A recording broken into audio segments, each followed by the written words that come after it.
Good morning, world.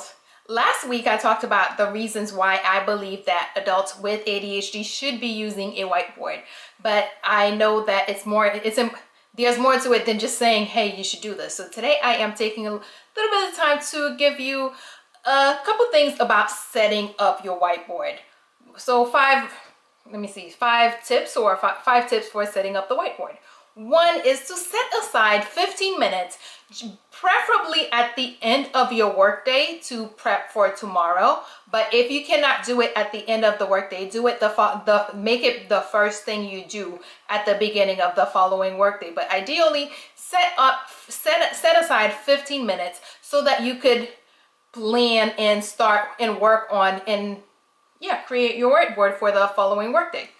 2, outline items on your calendar as well as your to-do list. While I am a big proponent of having everything on one calendar, I understand that there are times when people do not put things that are not specific appointments. You should put them on your calendar, but I know that people don't. So make sure that you're including the to-dos as well as the calendar stuff on the whiteboard. 3, write clearly. You would think that I don't need to say that, but I do.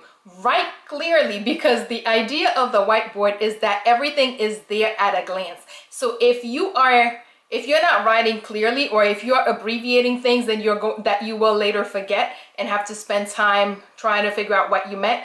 It's not good.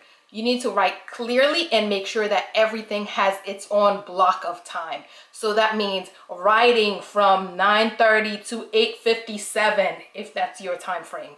Whatever the time frame is that you need to set aside for each task, make sure that everything is written in there and everything has its own little block of time for it to get done.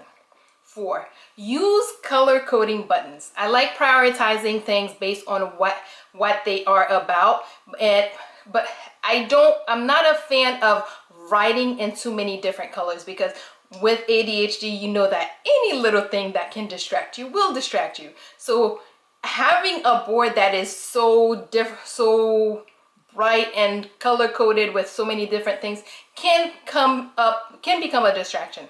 What I like to use are these little buttons. I don't know how clearly they are showing up on the video, but it's these little magnetic buttons that you can just put on the board. They usually just clip on the board, and you can buy them, I think, Office Depot, what's the other place? Walmart.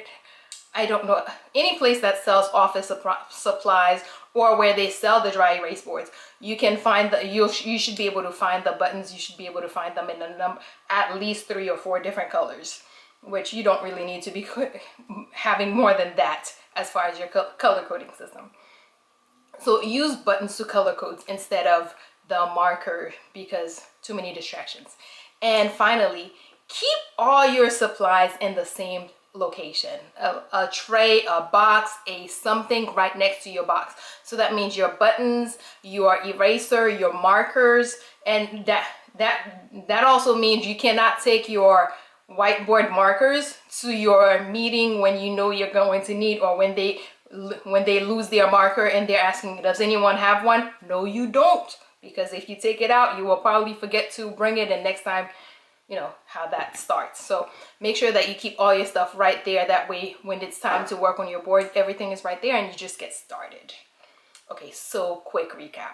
1, set aside 15 minutes at the beginning. It might take you 20, but definitely set aside at least 15 minutes so that you can work on your board.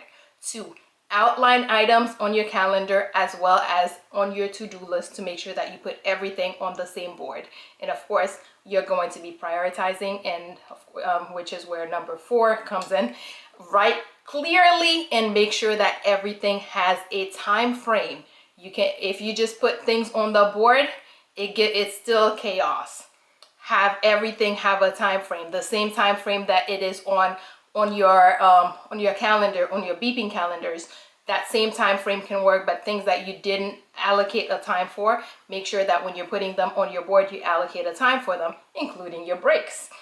4, use the color coding buttons instead of color coding with markers, because it makes it less busy. It makes the board less busy and it makes everything more uniform, but things can still stand out because, you know, you have buttons.